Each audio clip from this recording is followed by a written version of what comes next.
Voltamos para o último bloco do Hiper Business e também a última parte da entrevista com o Marcelo Japur, ele que é palestrante, professor da Fundação Getúlio Vargas e também coach executivo.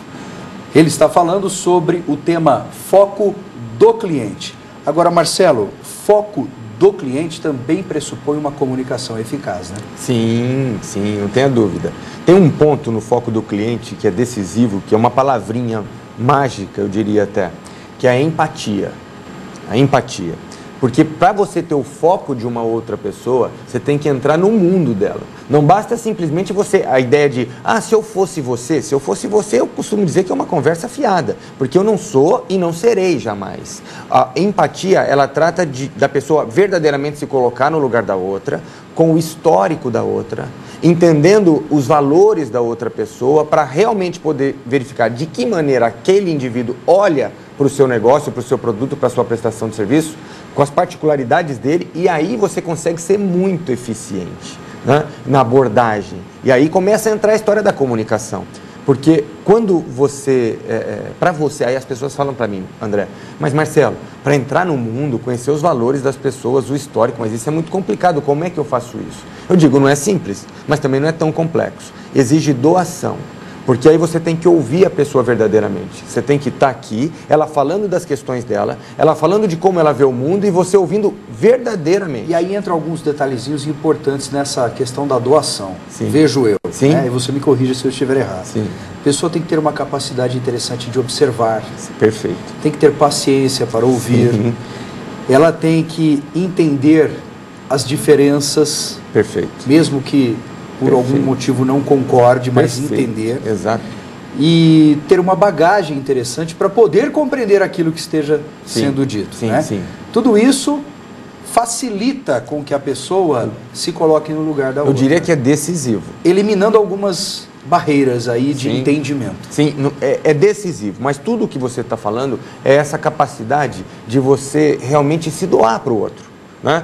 Nós estamos falando de uma relação comercial, mas esse primeiro momento, para você estabelecer empatia, você tem que se doar. As pessoas estão falando e você entra no mundo dela. Você deixa de pensar nas suas coisas, nos seus problemas ou nos seus... Você tira um pouco da sua lente e passa um pouquinho para a lente da pessoa. Exatamente. E para isso você tem que ouvir.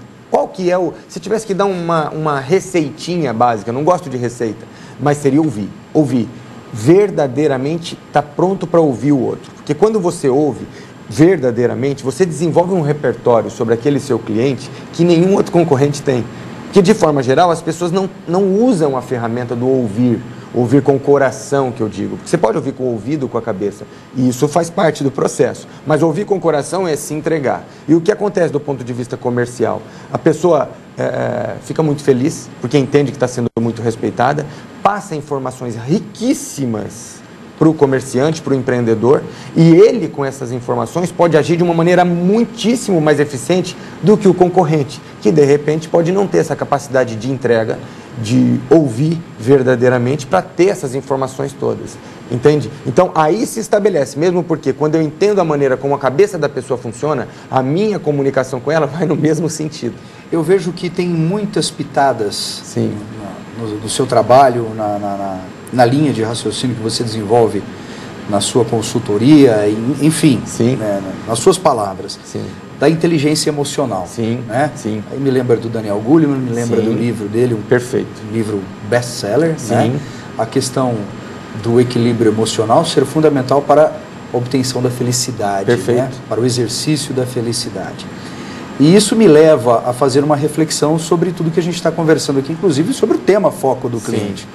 São aspectos que valem não só para o trabalho, mas valem para a vida, né, Marcelo? Não tenha dúvida. Você transfere tudo isso que nós estamos discutindo aqui para as relações sociais, na família, porque quando nós começamos a falar sobre comportamento, relacionamento com o cliente, nós vamos observar que esses problemas são muito comuns dentro de casa. Então é carregar esses princípios para todos os relacionamentos interpessoais, porque nós gostamos profundamente de ser respeitados, né, André?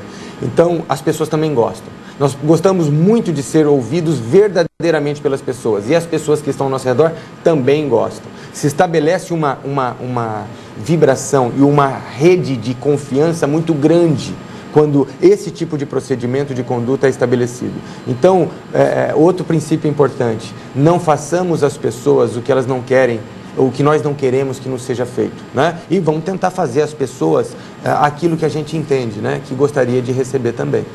Bom, isso tudo, nós já estamos nos encaminhando para o final do programa, também me faz refletir sobre o outro lado dessa proatividade, digamos assim, que é a vontade que a pessoa tem que ter, e você já destacou isso, né? De fazer e de aprender. Sim. Mas quando você fala vontade, a vontade é uma coisa um pouco subjetiva. Perfeito. Dá para você medir a vontade. Perfeito. Ainda não inventaram uma técnica que faça a medição da vontade, como também não inventaram uma técnica para medir a dor, sim, né, perfeito, do ser humano. Mas a capacidade de execução dessa vontade, sim, é algo também extremamente importante. Sem ela não se executa tudo, perfeito, isso que nós estamos falando, perfeito, aqui. Onde entra a disciplina nessa história, Marcelo? Eu vou dizer a você, é o conceito de competência profissional, né? Você tem conhecimento, mas ainda não pode chamar de competência, porque o que você faz com aquele conhecimento? Você tem habilidade, que é a capacidade de usar aquele conhecimento, mas não usa efetivamente. Como é que você mede a competência do indivíduo? Vendo usar o conhecimento, vendo usar a habilidade. É a mesma coisa com relação a essa vantagem competitiva. Você não está na vontade simplesmente de aprender, de melhorar. Está na vontade seguida da ação. E para ação, disciplina. Não, André? Desenvolve-se um plano de ação e você vai verificar a possibilidade de êxito em função da execução disso. E para isso determinar objetivo, determinar caminho e trilhar o caminho. Marcelo, nós temos 30 segundos, mas eu queria fazer uma última colocação. Muita gente às vezes fala, poxa, mas que chato, disciplina, tem que ficar ali engessado e sim, tal. E, poxa, eu tenho que ficar me policiando e tudo mais. E às vezes algumas pessoas questionam o resultado dessa disciplina. Sim. Pela tua experiência, o que você observa. Sim. No final das contas, ali, quando a pessoa segue o que ela está se propondo, o plano de ação que ela faz, sim, é sensível à mudança? Os resultados são surpreendentes. Eu tenho até uma frase que os resultados são milagrosos aos olhos de quem executa, né?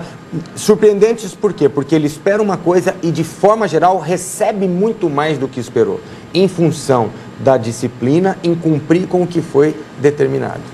Marcelo, mais uma vez, muito obrigado pela presença aqui no Hiperbusiness e até uma próxima oportunidade. Muito obrigado. Espero que tenham gostado e até o próximo programa. Tchau!